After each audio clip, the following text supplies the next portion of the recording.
नमस्कार, मैं निकिता आपके साथ। आप देख रहे हैं सत्य हिंदी। एक नजर डालते हैं अब तक की सुर्खियों पर। बिहार में चुनाव आयोग के विशेष मतदाता गहन पुनरीक्षण यानी एसआईआर पर चर्चा के लिए कांग्रेस पार्टी ने संसद के दोनों सदनों में स्थगन प्रस्ताव का नोटिस दिया है। समाचार एजेंसी एएनआई के मुताबिक कांग्रेस सांसद मणिकम टैगोर ने लोकसभा में स्थगन प्रस्ताव का नोटिस दिया। वहीं कांग्रेस सांसद रणदीप सिंह सुरजेवाला ने चुनावी प्रक्रियाओं की अखंडता पर चिंता जाहिर करते हुए नियम 267 के तहत राज्यसभा में कार्य स्थगन का नोटिस दिया है। बिहार में विशेष गहन पुनरीक्षण यानी एसआईआर प्रक्रिया को लेकर एसोसिएशन फॉर डेमोक्रेटिक रिफॉर्म्स यानी एडीआर ने सुप्रीम कोर्ट में नया आवेदन दाखिल किया है। एडीआर ने दावा किया कि ड्राफ्ट वोटर लिस्ट से 65 लाख से अधिक मतदाताओं के नाम हटाए गए हैं। एडीआर ने सुप्रीम कोर्ट से चुनाव आयोग को यह निर्देश देने की मांग की है कि वह 65 लाख मतदाताओं के नामों और विवरणों की पूर्ण और अंतिम विधानसभा निर्वाचन क्षेत्र भाग और बूथवार पूरी लिस्ट जारी करे। आपको बता दें कि इन 65 लाख लोगों में ड्राफ्ट लिस्ट में 22.3 लाख मतदाताओं की मौत, 36.28 लाख के स्थान परिवर्तन या अनुपस्थित रहने और 70,000 से अधिक के डुप्लीकेट रजिस्ट्रेशन के मामले सामने आए हैं। राज्य में वोटरों की संख्या 7.8 करोड़ से घटकर 7.2 करोड़ हो गई है। वहीं विपक्ष ने इस प्रक्रिया पर चुनाव आयोग पर पक्षपात के आरोप लगाए हैं। अमेरिका के साथ बढ़ते तनाव के बीच ब्राजील के राष्ट्रपति लुइस इनासियो लूला डा सिल्वा ने मंगलवार को स्पष्ट किया कि वे अमेरिकी राष्ट्रपति डोनाल्ड ट्रंप को कॉल नहीं करेंगे क्योंकि ट्रंप बात नहीं करना चाहते। उनका कहना है कि अगर ट्रंप बात नहीं करना चाहते तो मैं फोन क्यों करूं। अमेरिका द्वारा ब्राजील के उत्पादों पर 50% तक आयात शुल्क लगाए जाने के बाद दोनों देशों के रिश्तों में भारी खटास आ गई है। लूला ने इस दिन को ब्राजील अमेरिका संबंधों का सबसे अफसोसजनक दिन बताया और WTO यानी वर्ल्ड ट्रेड ऑर्गेनाइजेशन जैसे अंतर्राष्ट्रीय मंचों पर चुनौती देने की बात कही।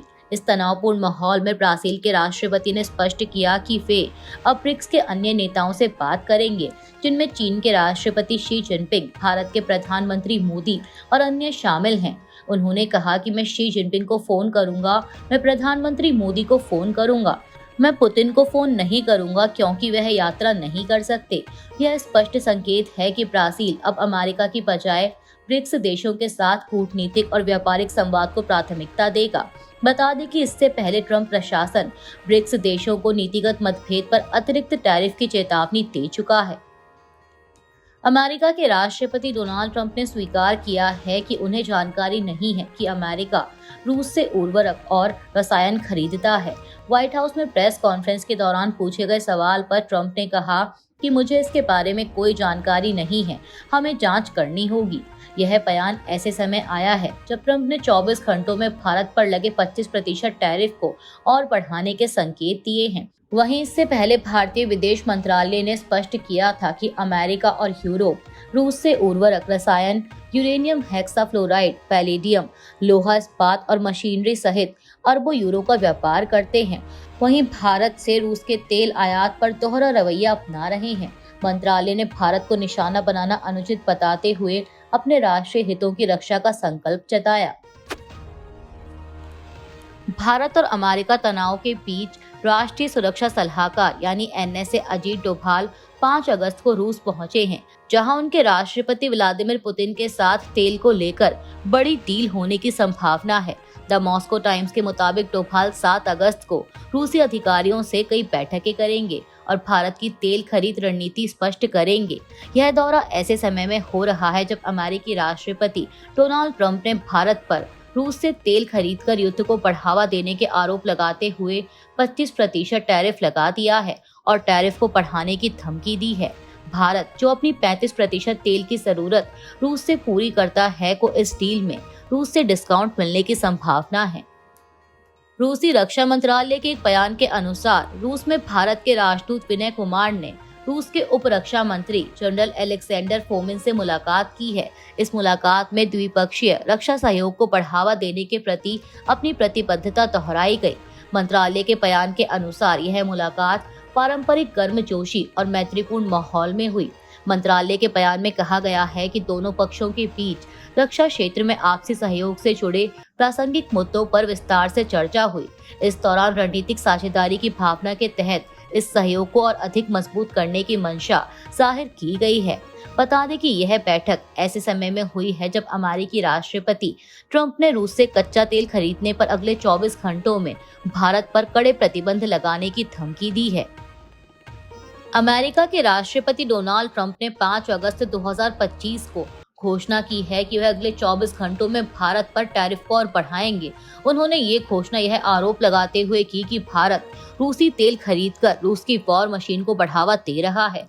वहीं अब इस पर संयुक्त राष्ट्र में अमेरिका की पूर्व राजदूत और भारतीय मूल की निक्की हेली ने ट्रंप को सलाह दी है कि चीन को छूट ना दें, जो रूस से सबसे अधिक तेल खरीदता है, और भारत जैसे मजबूत सहयोगी से रिश्ते खराब ना करें।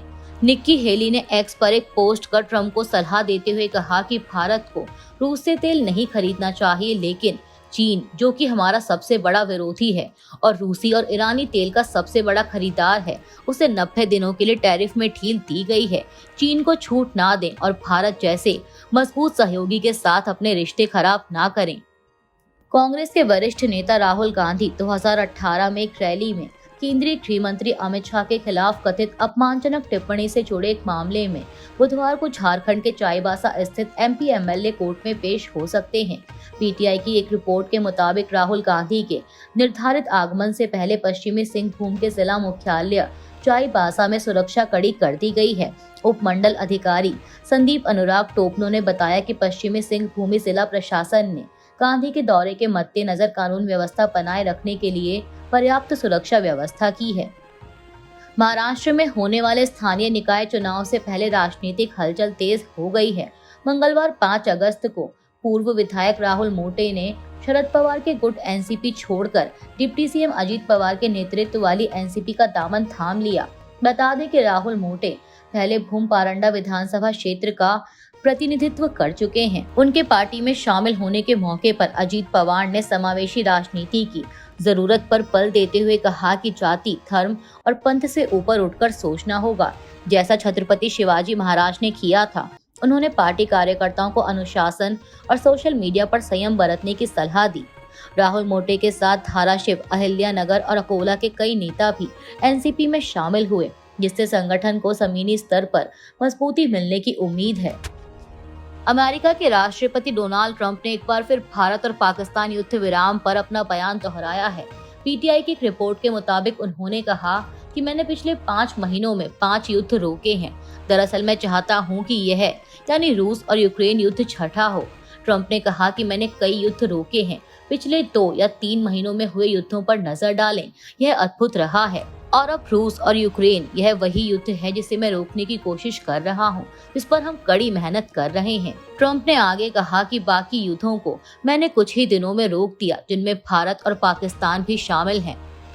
ईडी ने मंगलवार को रिलायंस समूह के अध्यक्ष अनिल अंबानी से बैंक लोन धोखाधड़ी से जुड़े धन शोधन के मामले में लगभग 10 घंटे तक पूछताछ की। यह मामला उनकी समूह कंपनियों के खिलाफ दर्ज करोड़ों रुपए के कथित बैंक लोन घोटालों से जुड़ा है। अनिल अंबानी सुबह करीब 10:50 पर मध्य दिल्ली में स्थित ईडी ऑफिस पहुंचे थे और रात को 9 बजने से कुछ समय पहले ही ईडी ऑफिस से बाहर निकले। आधिकारिक सूत्रों के अनुसार 66 वर्षीय अनिल अंबानी का बयान धन शोधन निवारण अधिनियम यानी पीएमएलए के तहत दर्ज किया गया है और उनसे करीब 1 दर्जन सवाल पूछे गए। सूत्रों के मुताबिक ईडी उन्हें आगे की पूछताछ के लिए फिर बुला सकती है। अभी के लिए इतना ही। बाकी की देश दुनिया की बड़ी खबरों के लिए बने रहिए सत्य हिंदी के साथ।